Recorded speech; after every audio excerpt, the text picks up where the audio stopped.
All right, so what's going on, people? Ryan here, back again. Excuse me for the delay. Just have a lot of stuff on my plate, but I am back for this one.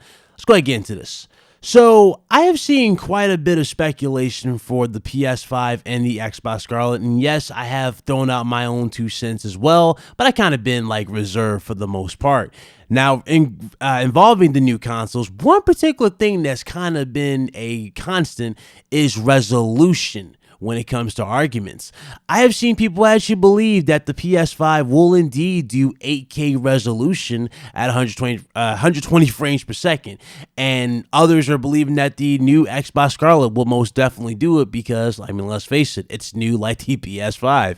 Now, what has pretty much caused this whole rumor and sparked this whole situation? Well, Sony had a electronics expo. They were there and they was basically showing off their TVs. One particular TV was running at 8K 120 frames per second, and on that very TV, Sony showed off a demo of Gran Turismo Sport. Now, I do believe with the masses, after really thinking about it, that they clearly just showed it off, you know, in terms of like how smooth a game can look on the screen. I don't believe Sony actually has a PS5 that can actually output that type of resolution or power for the consumer.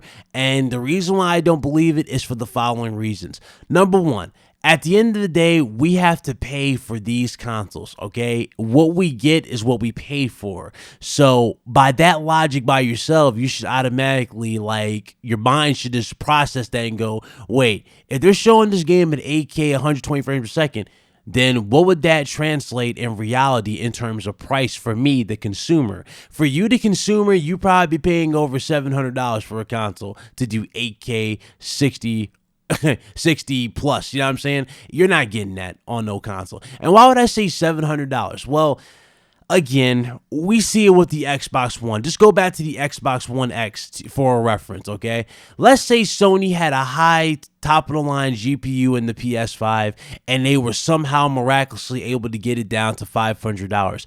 Even with a great GPU in the console, there's a thing called bottleneck, okay? You need a top-of-the-line CPU to bring out the full potential of the GPU, and that's one thing that Microsoft learned very hard in the long run. You notice how games do have a slight edge when it comes to third-party games on the Xbox One X in terms of resolution, which nobody, denies at all, right? But it's only slight. Let me tell you why it's slight. Because the CPU can only do so much and can only handle so much. It's not a top-of-the-line CPU. The problem with Microsoft versus what, Sony could possibly do, and hell, Microsoft again could do with the next-gen consoles, is that they compromised a crappy CPU for a more efficient GPU. Microsoft's, out with the Xbox One X was basically using a better GPU, but also keeping the exact same CPU, which is in the PS4 Pro, but only overclocking it. And by overclocking that Jaguar CPU, they were able to get more out of the GPU because the GPU, or the CPU can handle more data. Now, when you overclock something, you make something run hotter, but you also make it run, a little bit more faster, and you get more performance out of it. By doing so, you create heat, and when you create heat, that can also lead to problems, which is why Microsoft opted to do a few different things when it came to cooling the system, which is why they went for vapor cooling and a few other, ways to make sure heat was efficient with the console. Now, going into PS5 and the Xbox Scarlet, for them to get an 8K resolution console at 120 frames per second, and for us to actually, get that at a decent price, well, number one and number two, Sony and Microsoft especially would take massive hits on these consoles. And we already know Sony cannot afford to take a hit on the hardware. Microsoft most definitely can afford to take a hit, but Sony, I don't think Sony is in the business to take no damn hits on the hardware, especially after the PS3. You guys remember the massive hit they took on the PS3 selling at the time. And I'm pretty sure that Sony will definitely is not doing that with PS5 because they can't afford to do something so drastic. So you're not going to get this at no cheap price at no damn 8K 120 frames per second. But it's cool to speculate. It's cool to talk about it, right? It's fine. I mean, logically you're going to talk about it, and logically you're going to be hyped about something. But still, that is a little off the rails here. Now, I've seen some people, again, the wannabe tech experts, right? The ones who claim they have degrees in tech. One particular dude I saw in the comment section, and it's not my comment section, it's a random comment section. I ran into it, and I face bombed. My dude said that, oh, it's possible, guys. You ponies are mad because, this is a closed platform. And with a closed platform, this means that the developer has access to everything and it will do all this. Immediately, I left the comment section and just laughed because that just shows the stupidity on the internet. Closed platform means limited. Open platform means numerous possibilities. Open platform means upgradable at the end of the day. And that's where consoles fail at. They're not upgradable. The day consoles become upgradable will be the day that consoles can officially say that they are the true innovators, so to speak, when it comes to technology. But even with that, I mean,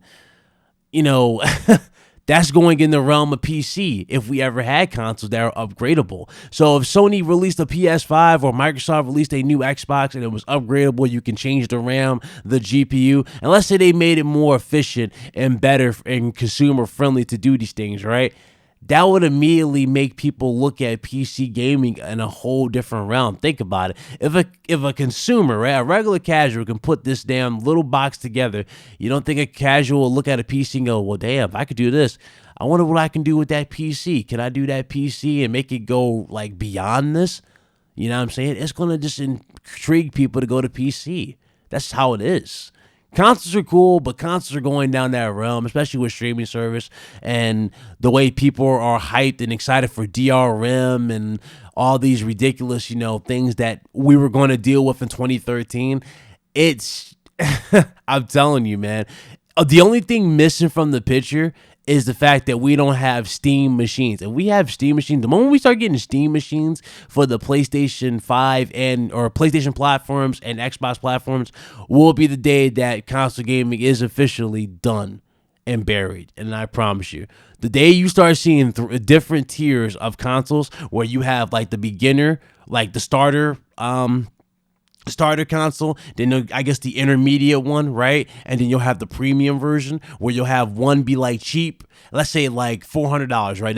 That's the initial one, right? The medium one will probably be like $600, and then you'll have the premium experience that has X amount of things for $1,000. The day consoles start doing that, that'll be the day that console gaming will officially be done pretty much. And again, that's going back to the PlayStation 3 era with the 360. Remember the Steam machines? Do you guys really want that to become a reality with the next gen consoles? Of course not. You don't want different tiers of consoles. I think it's just safe to say this, man. We need to accept these consoles for what they are. Yes, we're okay. It's okay to hype up the power. It's okay to hype up CPUs and X amount of things. But the expectations need to simmer down exponentially. 8K for console gaming is very unlikely. 120 frames per second for console gaming is more than over. Like, you guys are really shooting for the stars for that one. That's not happening anytime soon.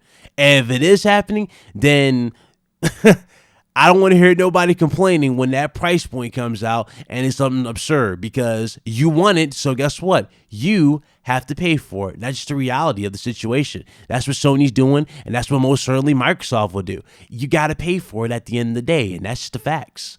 So there you go. All right. I mean, not much else.